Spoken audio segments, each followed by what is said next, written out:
back, Graham. Welcome back to the Rocky Mountain Writer Podcast. Thanks for having me, Mark. Appreciate being here.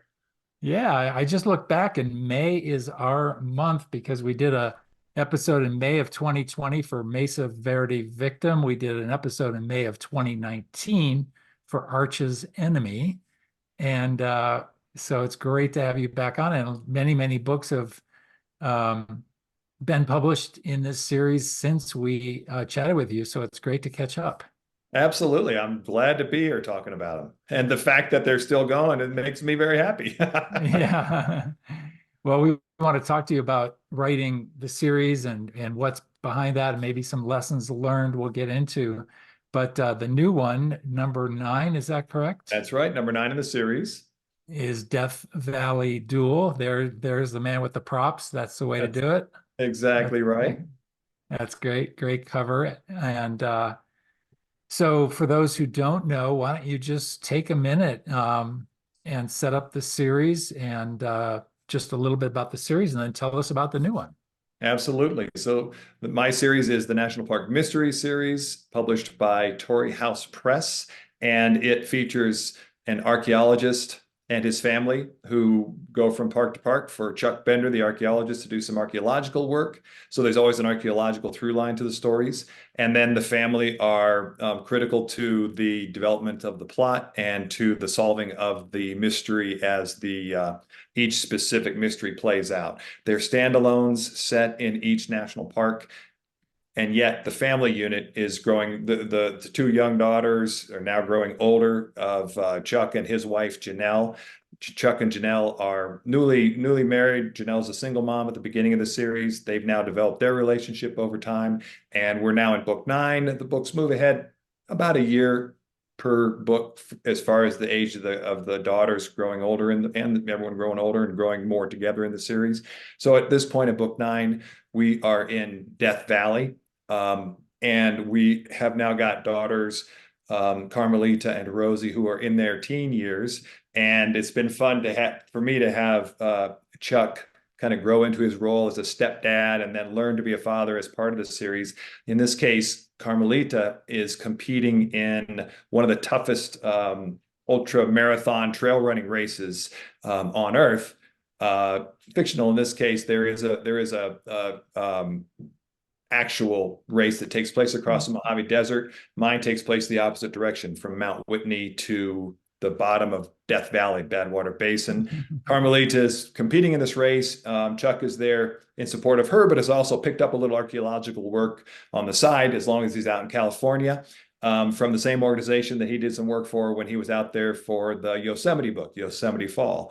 And so, of course, as happens in my mysteries, the archaeological work that Chuck is doing leads to a discovery that of some century-old evil that then comes to the fore in this modern day plot. And of course, at the same time that Carmelita is running this very intense race, and Chuck and the rest of the family are serving as Carmelita's support crew in the race.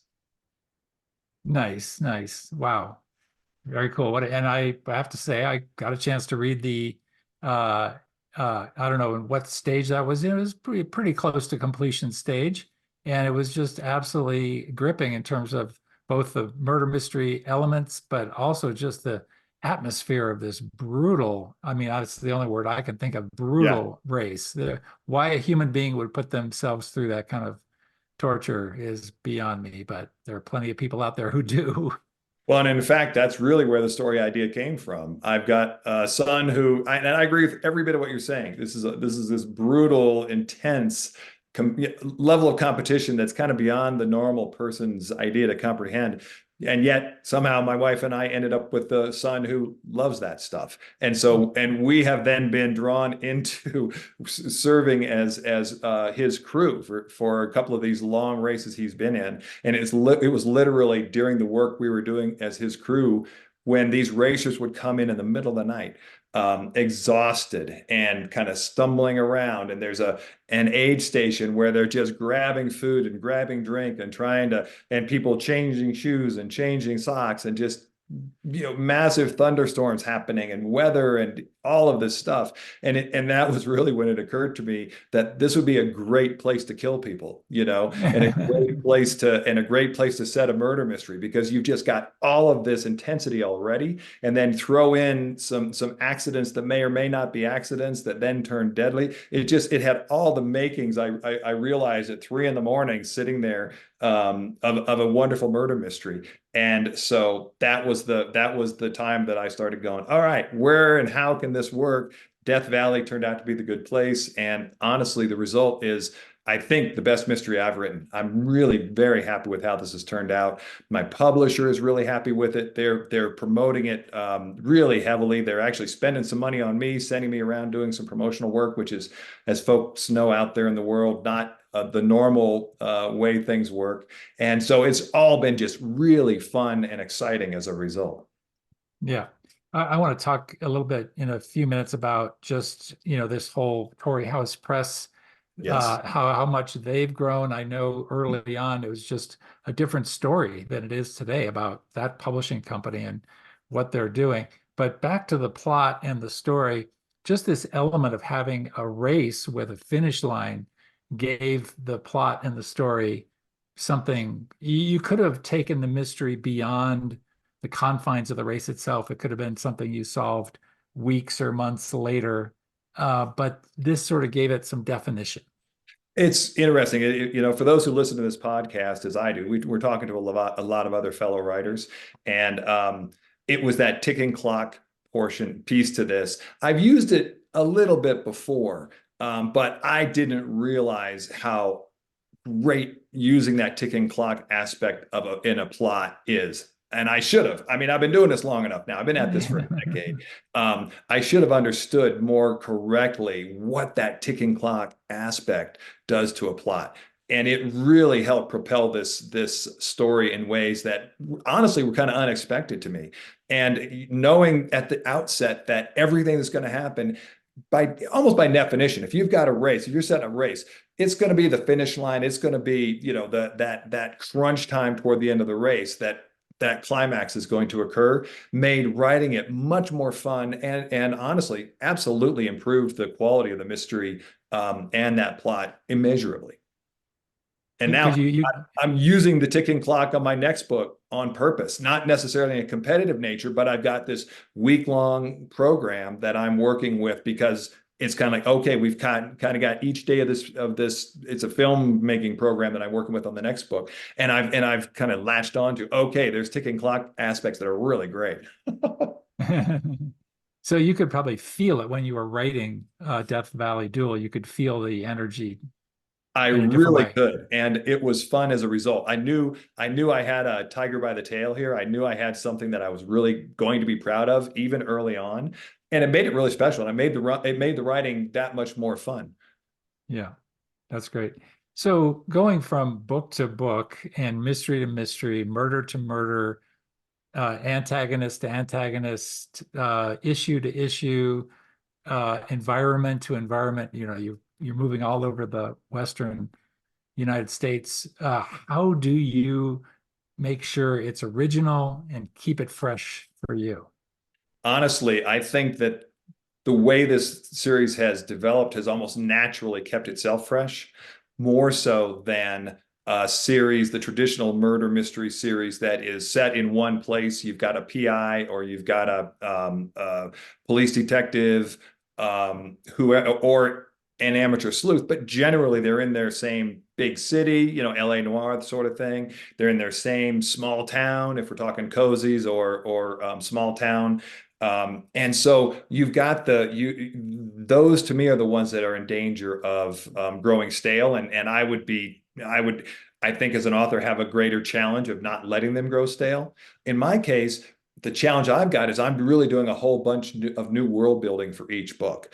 It was the goal of the series, and it is the challenge of the series. But the result of that challenge, I think, is that each book is really fresh, because each part is entirely different from the part before it.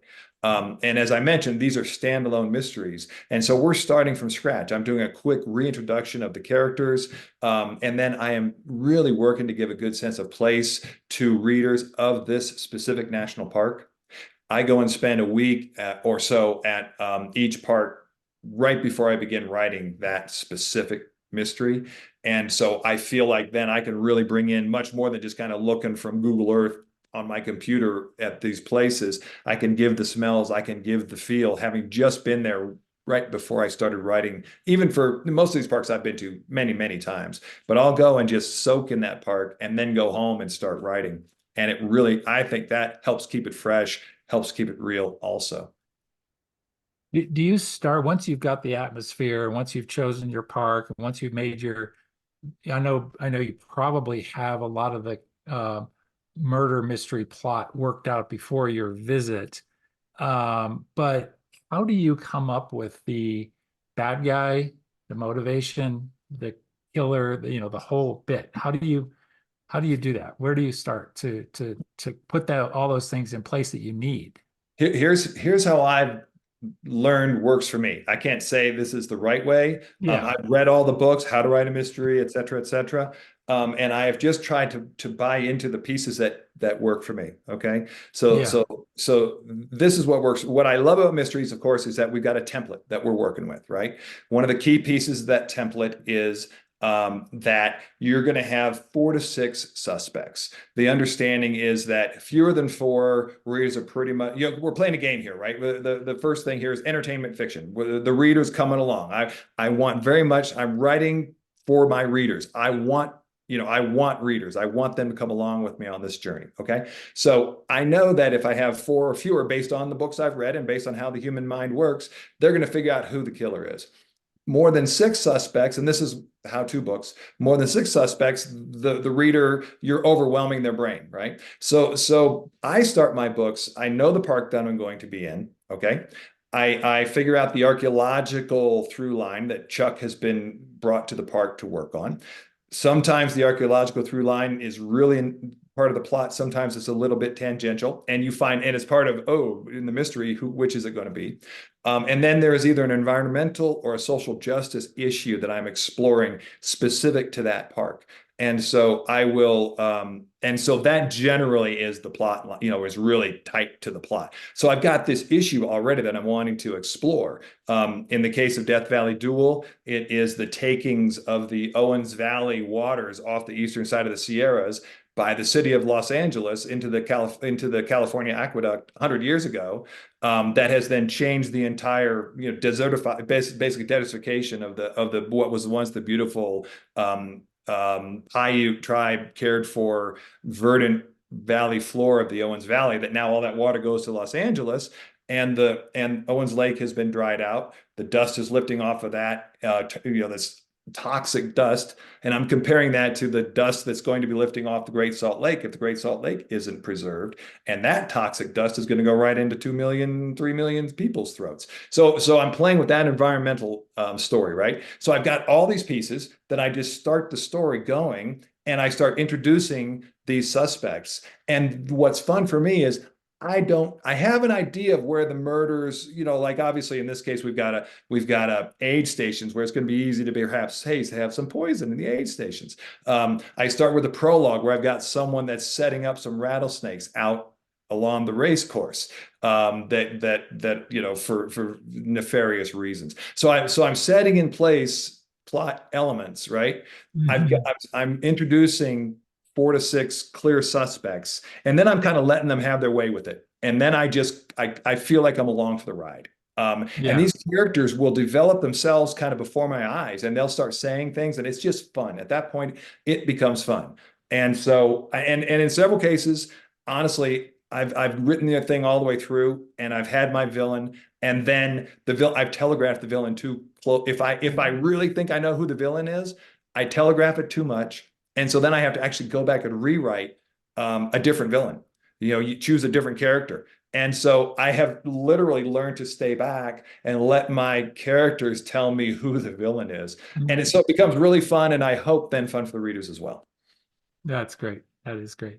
Yeah, you are sort of you are playing to an audience, and the audience has expectations, and you may as well deliver.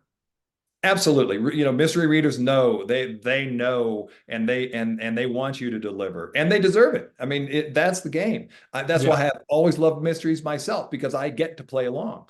And in my case, I'm having fun because, or I'm feeling gratified, say, because I am sharing information that I have spent a whole bunch of time excavating, and you know, and want to share with people. I study these parks and these environmental issues, these social justice issues, and so then I try to share pieces of that I think are going to be of interest to my readers. And so readers, you know, get back to me and say they like learning these aspects about the parks that they have never known about. But in the meantime, first thing is I'm delivering to my readers a fun mystery, I hope.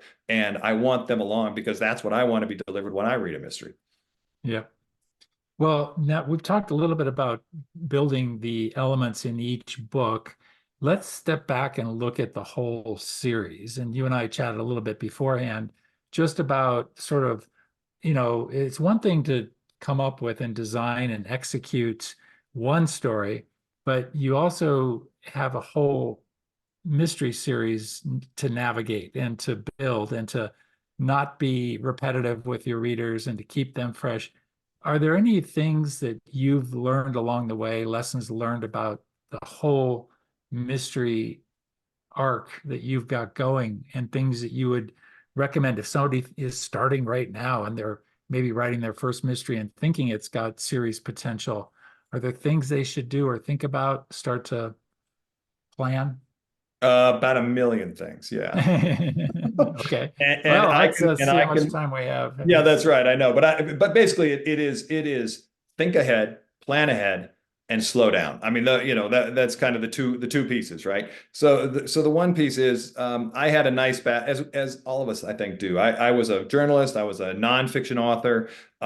Always wanted to write fiction. You know, we're here talking to the Rocky Mountain Fiction Writers Broadcast. So we're not talking about nonfiction. We're talking about all of us who are interested in that fictional realm, right? And I had a good basket full of unpublished and unpublishable manuscripts, three or four, that been writing since I was in my 20s, getting up early before I'd go to work as a journalist, writing in between, being an at-home dad, that sort of thing. And they were just me kind of figuring it out. And I didn't put a lot of thought into the beforehand type of stuff, and as far as where I wanted this to go. This series, and I'm convinced the success of it is derived from the fact that I learned from those earlier efforts that there's a lot to be gained from thinking forward and planning for what it takes to have a successful series. I put a good chunk of effort into thinking about what would sell. And Mm. earlier on, I was writing what I wanted to write. But there's a big difference. People that want to write and want to be writers, more power to them. Go write.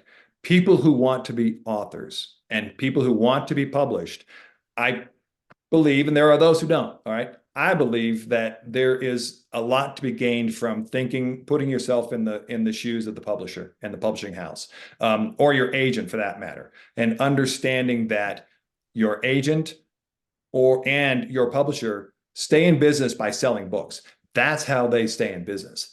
Okay. There's no business model that says you've written your beautiful dream thing that you've always wanted to write that no one really wants to read and it should be published. Okay. So readers are the end thing. That's why I was comfortable talking about writing my mysteries with my readers in mind to begin with, because it is the publisher who has to sell books, or the publishing house doesn't exist anymore.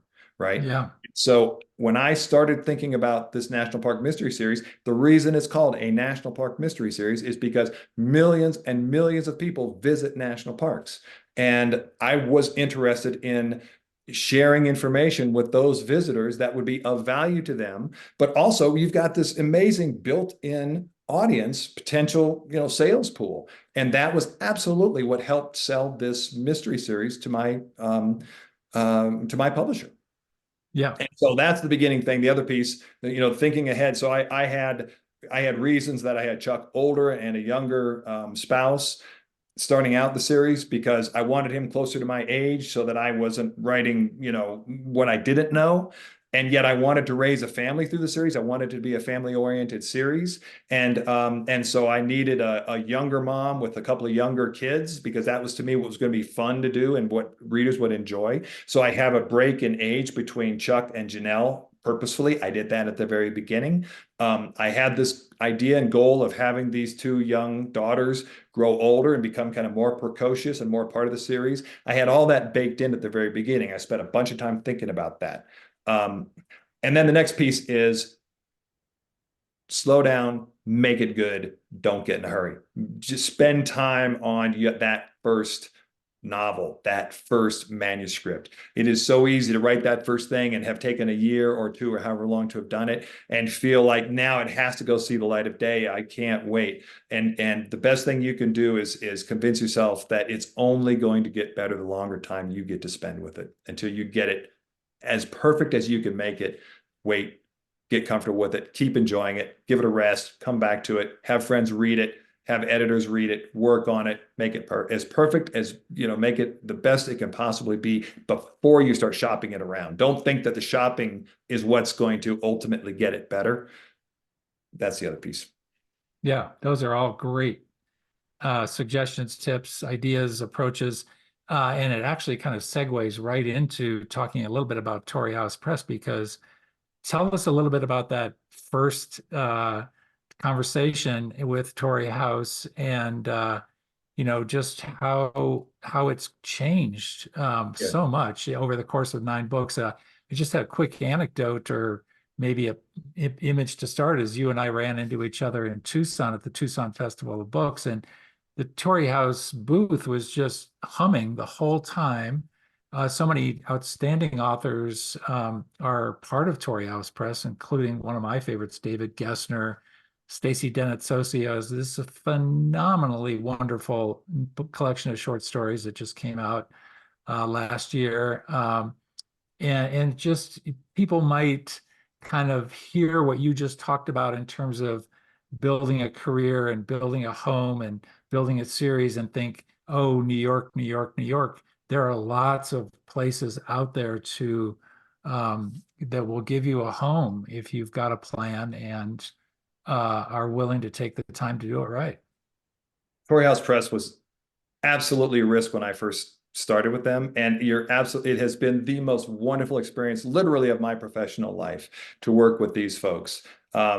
I wrote nonfiction, as I mentioned, prior to turning to fiction. I was with a small publisher, I was with a mid publisher, I was with a New York publisher with some of my nonfiction.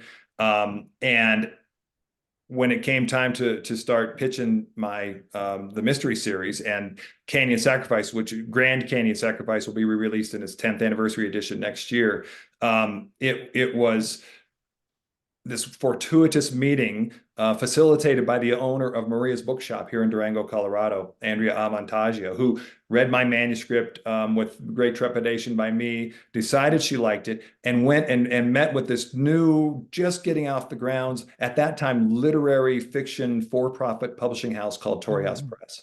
She met with Kirsten Allen and Mark Bailey, the founders of the press, and me in a coffee shop in Salt Lake City, and she pitched my book to them for me. Which Amazing. Is just, the most wonderful thing an author can dream of.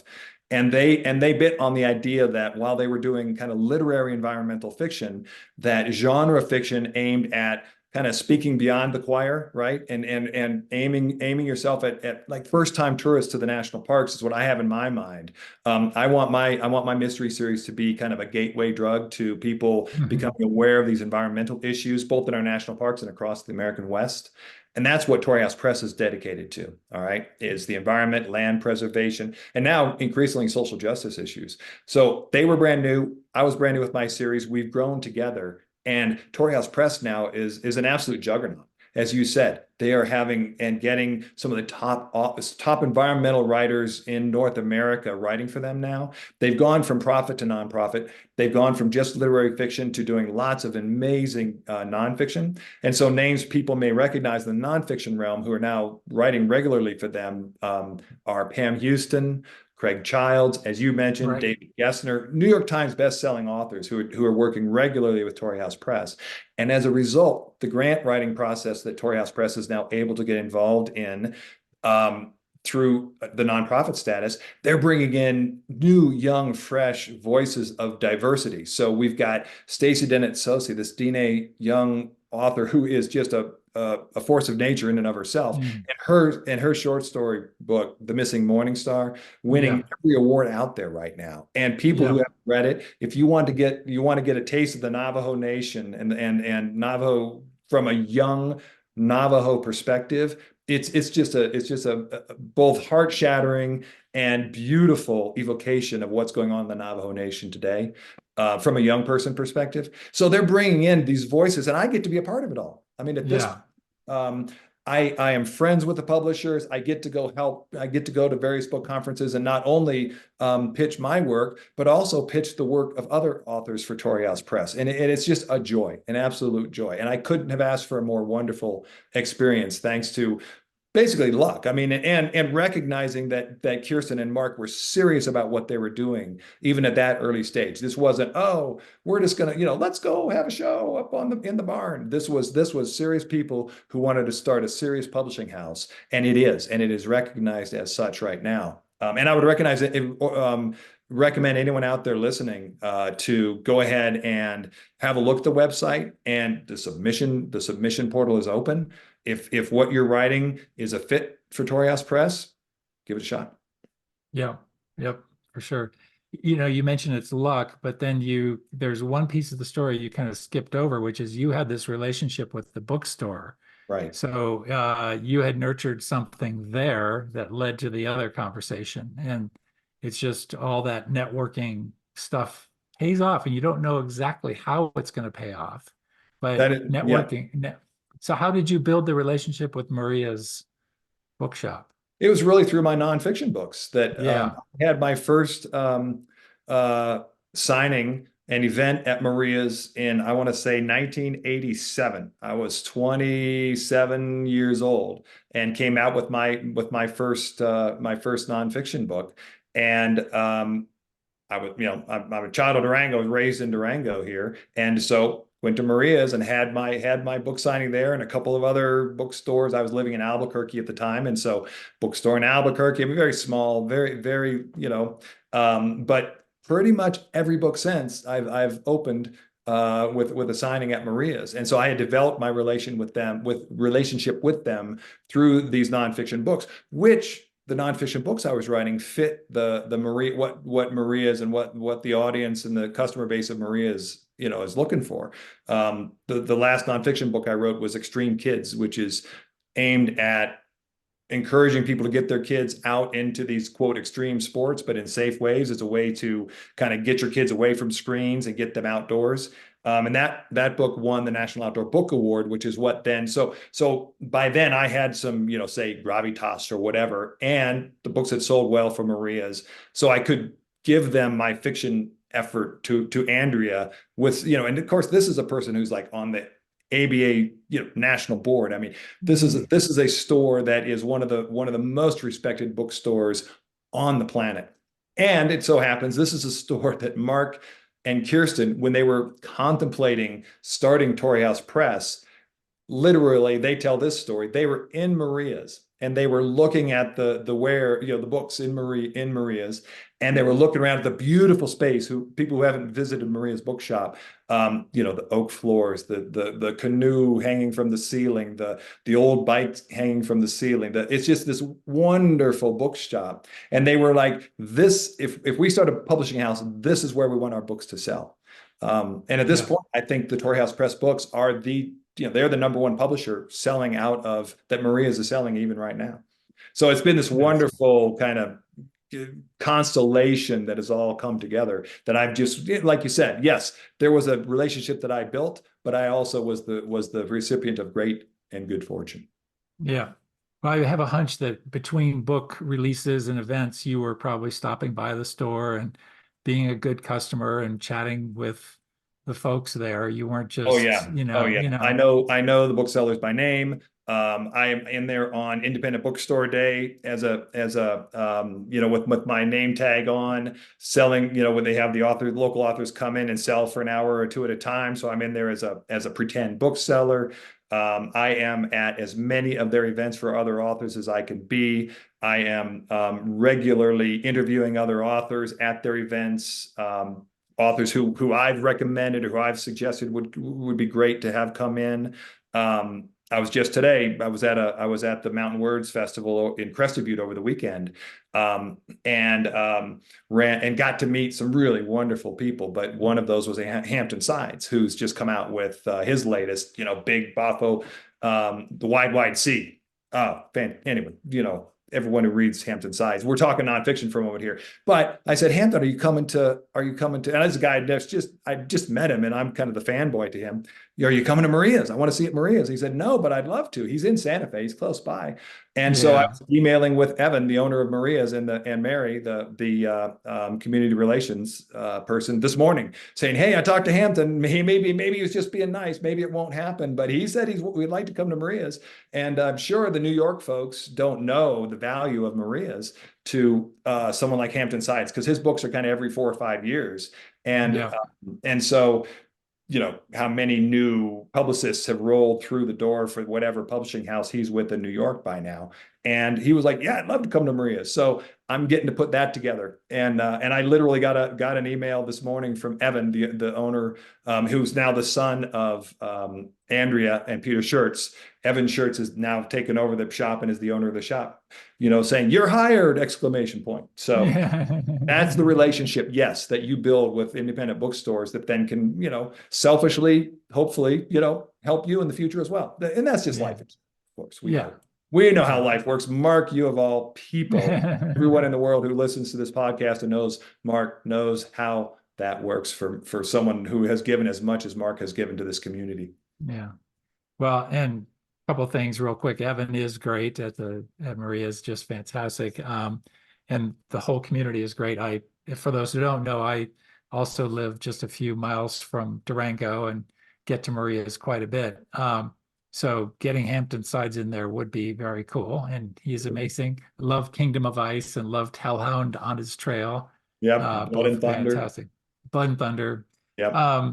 The other thing, though, that you and I, just to touch on quickly before we start wrapping up here, is we're both involved in a Four Corners Writers down here in Southwest Colorado, which has really been great to see it kind of come together, and the energy, monthly meetings, lots of good turnout, lots of good teaching. You and I have both done presentations, and we've taken in lots of other cool presentations. I guess my point is, it is not easy, but if you reach out, if you make an effort, you can find your people, whether it's through a bookstore or just through networking, maybe posting a flyer at the laundromat or at the gym where you work out on the bulletin board and saying, looking for writers, let's meet, let's talk, let's share. You can find support. And I think that's so key to developing a career. It absolutely is. It has been for me. And I can speak to you specifically about that, and to Margaret Mitsushima. So when I jumped into trying to get this mystery, and now all of a sudden I've got a mystery that's going to be published, this has been 10 years ago now. I didn't, I was comfortable in that nonfiction realm, but the whole fiction thing was brand new to me. And and like I said, I'd written these fictional these fictional novels or whatever that were just not publishable. They're sitting in the closet just for my own, learning process. But now I had this thing that was going to come out that I had to figure out what the heck to do with. Immediately, I joined Rocky Mountain Fiction Writers. I started watching the newsletter and watching what was going on at the meetings from afar out here, in Durango. And I found you. I saw you. That guy knows what he's doing. I ran across Margaret Mitsushima, who at that time her series was just starting to launch as well, and I reached out to her and I said, hey, I'm trying to figure this out. What you got going on? And we began an electronic correspondence. We began sharing manuscripts back and forth. We're now beta readers for one another for each of our books as they come out. We tour. Every book we have that comes out together, we tour together. We appear at the Poison Pen together in Scottsdale for each of our books.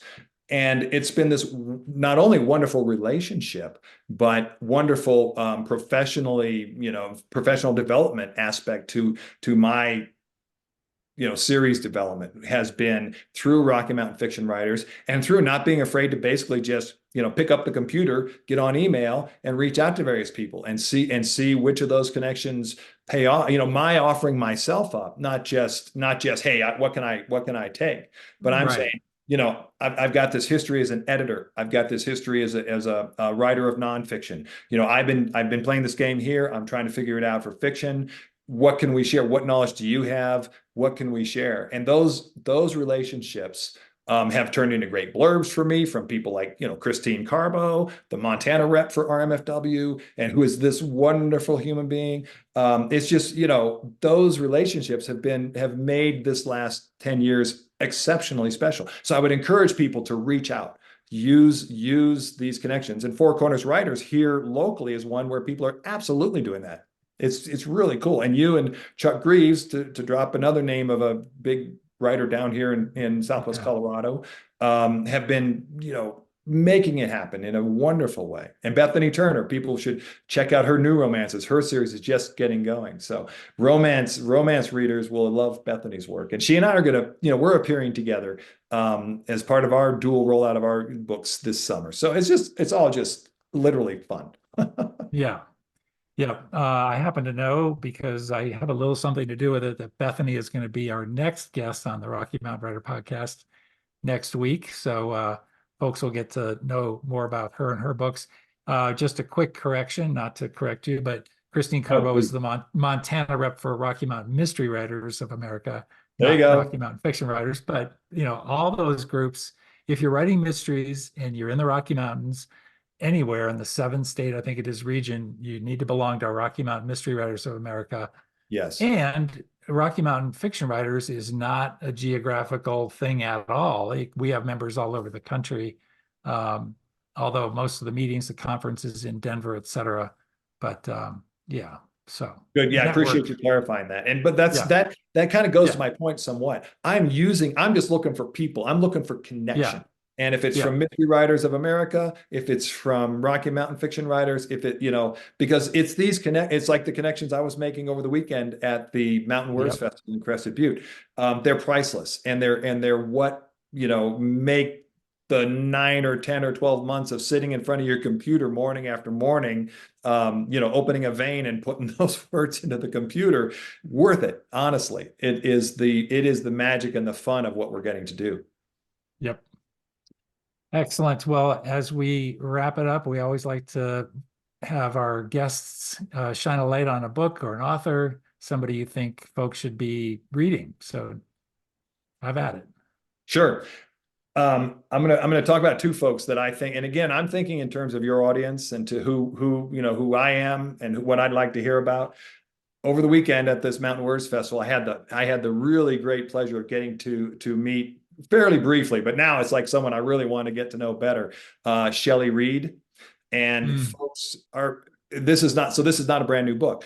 This is the book Go as a River that Shelley Reed wrote and came out with maybe 18 months ago now.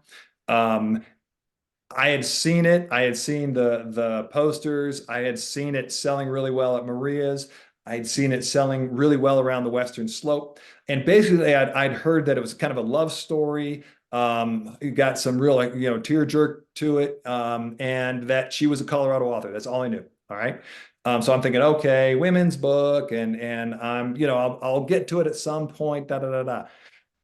You go to one of these festivals and you get to hear this person speak, and she is fantastic. And she is on a learning curve like the rest of us can only dream of, because the reason I'm talking about Go as a River is that it came out, sold exceptionally well nationwide, and is now in the process of being sold country by country around Europe and around the world. I think in 29 countries and in the process of being translated into 35 languages at this point.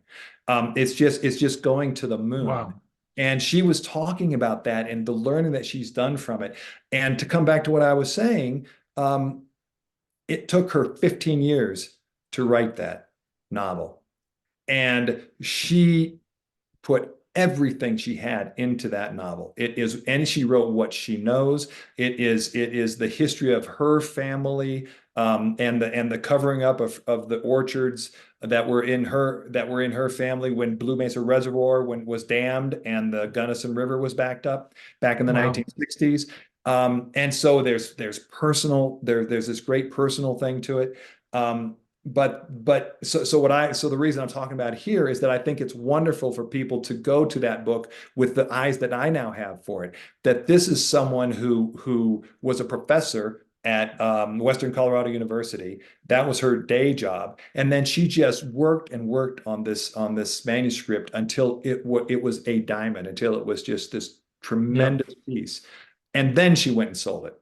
And the Right. result is, what she's getting as a result. And she's this wonderful human being who is accessible. And it's just, so it was just neat, couldn't happen to a better person sort of thing. So That's great. I just wanted to mention her. And then also Ann Hillerman was there at the conference this weekend too. And there's a kind of the story of someone who was also a nonfiction author who then stepped into her father's shoes to keep his legacy alive and to continue his series. And is by dint of talent, hard work, that every one of her mysteries is getting better. Every one of her mysteries is selling exceptionally well and better than the last one. And her new book has just come out. So I wanted to talk about one that's just come out and point people to Lost Birds, because it's a book that her father probably never would have written. But she's taken that series so far that now she's kind of made it her own in this wonderful way. And it's about Diné children adopted off the reservation, the travails that occur as a result of that, all the questions and the repercussions of that whole process. So she's doing wonderful things on a social issue level with her books.